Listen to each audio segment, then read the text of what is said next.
आज के इस वीडियो में बात करेंगे कोरोना की, कोरोना के बढ़ते हुए मामलों की। क्या कोरोना फिर से आ गया है? क्या कोरोना से फिर पहले जैसे हालात हो रहे हैं? क्या फिर से लॉकडाउन लग सकता है? क्या कोरोना का एक और नया वेरिएंट अब परेशान कर रहा है? क्या जो कोरोना वैक्सीन पहले ले चुके हैं उन्हें भी कोरोना हो सकता है?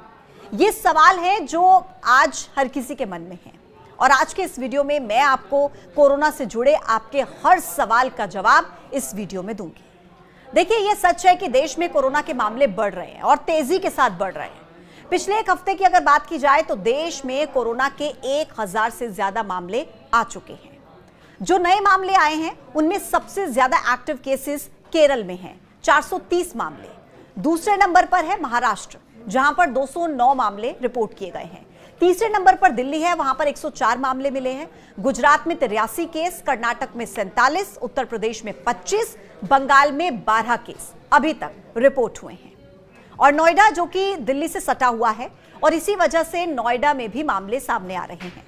नोएडा में पहला मामला सोमवार को आया था, 55 साल की महिला का, जो कोरोना पॉजिटिव मिली थी, जिसके बाद प्रशासन ने टेस्टिंग बढ़ाने की बात कही और मंगलवार यानी कि आज कोरोना के 9 मामले हो गए हैं नोएडा में।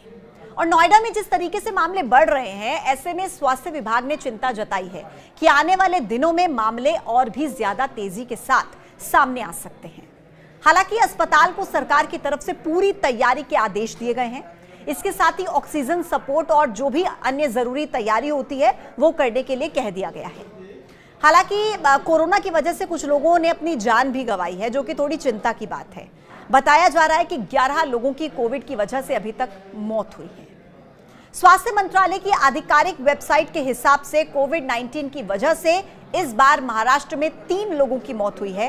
केरल में भी लोगों ने जान गंवाई है। कर्नाटक में भी एक व्यक्ति की मौत हुई है। राजस्थान के जयपुर में भी एक शख्स की जान गई है। और ये जो आंकड़े हैं ये अभी तक के हिसाब से हैं, जब मैं ये वीडियो आपको दिखा रही हूं, आप जब ये वीडियो को सुन रहे हैं, जब मैं बता रही हूं। मामले बढ़ भी सकते हैं। भारत में कोविड-19 के बढ़ने का कारण नया वेरिएंट माना जा रहा है। स्वास्थ्य मंत्रालय के हिसाब से NB1.8.1, XFG, LF.7, JN.1 variant की वजह से केस बढ़ रहे हैं। अमेरिका में भी नए वेरिएंट के केसेस पाए गए हैं। ये वेरिएंट चीन में भी पाया गया था। अब एशिया के दूसरे देशों में भी फैलना शुरू हो गया है और बताया जा रहा है कि भारत में कोविड का JN.1 वेरिएंट सबसे आम है। टेस्टिंग में आधे से ज्यादा सैंपल्स में यही वेरिएंट मिलता है। ये ओमिक्रॉन के BA.2.86 स्ट्रेन का एक प्रकार है, जो कि अगस्त 2023 में सबसे पहली बार सामने आया था।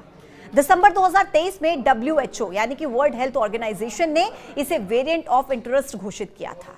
JN.1 में करीब 30 म्यूटेशंस हैं, जो इसे दूसरे वेरिएंट्स की तुलना में ज्यादा संक्रामक बनाते हैं। हालांकि विशेषज्ञों का कहना है कि ये वेरिएंट ज्यादा गंभीर बीमारी नहीं पैदा करता, लेकिन ये इम्यूनिटी को कमजोर कर सकता है। इसके लक्षण कई दिनों से लेकर हफ्तों तक रह सकते हैं और कुछ मामलों में लॉन्ग कोविड का खतरा भी हो सकता है। JN.1 के लक्षण भी आपको मैं बता देती हूँ। सिर में दर्द, आंखों में जलन, बुखार, सूखी खांसी, टेस्ट या स्मेल का ना आना, गले में खराश होना, नाक बहना या बंद होना, थकान महसूस करना, ये सब JN.1 के लक्षण हैं।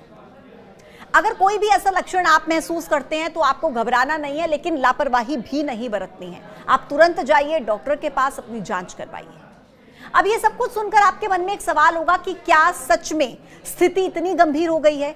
क्या सच में कोरोना से पहले जैसे हालात बनने वाले हैं?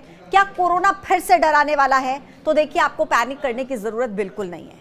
Indian council of medical research यानी कि ICMR के महानिदेशक हैं डॉक्टर राजीव बहल, जिन्होंने कहा कि अभी तक जो केसेस मिले हैं वो ज्यादा गंभीर नहीं हैं।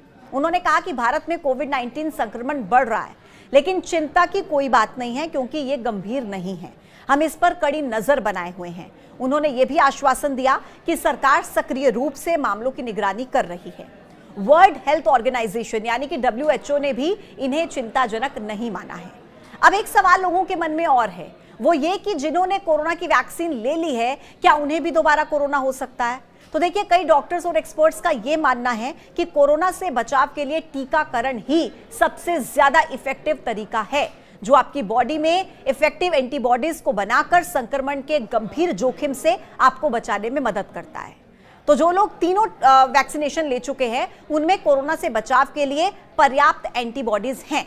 समय के साथ इनका प्रभाव कम जरूर हो सकता है, लेकिन एंटीबॉडीज की मेमोरी सेल्स कोरोना की पहचान करके आपको गंभीर जोखिम से बचाए रखने में मददगार है।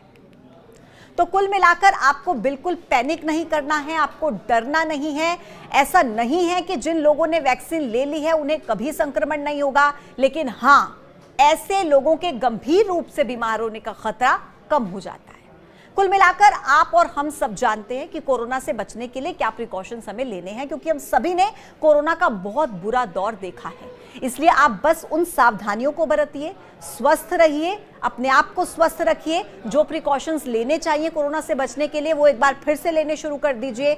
अपना ख्याल रखिए, अपने परिवार का ख्याल रखिए, अपने आसपास के लोगों का ख्याल रखिए, लेकिन घबराइए नहीं, स्थिति बिल्कुल कंट्रोल में है। आज के इस वीडियो में इतना ही। कल फिर होगी मुलाकात एक नई वीडियो के साथ।